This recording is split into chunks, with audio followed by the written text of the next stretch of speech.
Hello বন্ধুরা, আশা করি সবাই ভালো আছেন। আমিও ভালো আছি। আপনাদের দেখাবো চার্জিং লজিক শর্ট হলে কীভাবে সেটাকে শর্ট সারাতে হয়, সেটি আপনাদের দেখানোর চেষ্টা করব। আশা করি ভিডিওটা পুরোটুকু দেখার আমন্ত্রণ রইল।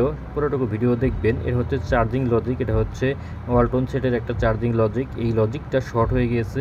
এই লজিকটা কোন আইসিটা শর্ট হয়েছে সেটাই আপনাদের দেখাবো। আপনারা ভিডিওটি না টেনে শেষ পর্যন্ত দেখতেই থাকেন। আপনারা কিছু শিখতে পারবেন এটা থেকে। আপনারা দেখতেই পাচ্ছেন, আমি প্রথমে এই আইসিটাকে ধোয়া দিয়ে দিব। ধোয়া দেওয়ার পর আমি যে চার্জিং কানেক্টরটা লাগাবো, যে কানেক্টর লাগাচ্ছি আপনারা দেখতে থাকেন। এই যে দেখেন, লাগানোর সাথে সাথে কিন্তু ওই যে আইসিটা পুড়ে গেছে। ওই আইসিটা কিন্তু মূলত শর্ট আছে। এই শর্টটা ওই আইসিটা রিমুভ করে দিলেই কিন্তু শর্টটা ছেড়ে যাবে। এই ছিল কাজ। সবাই ভালো থাকবেন, সুস্থ থাকবেন, আর আমার চ্যানেলটাকে সাবস্ক্রাইব করে রাখবেন। এরকম নতুন নতুন ভিডিও আপনার কাছে যেন আগে পৌঁছায়।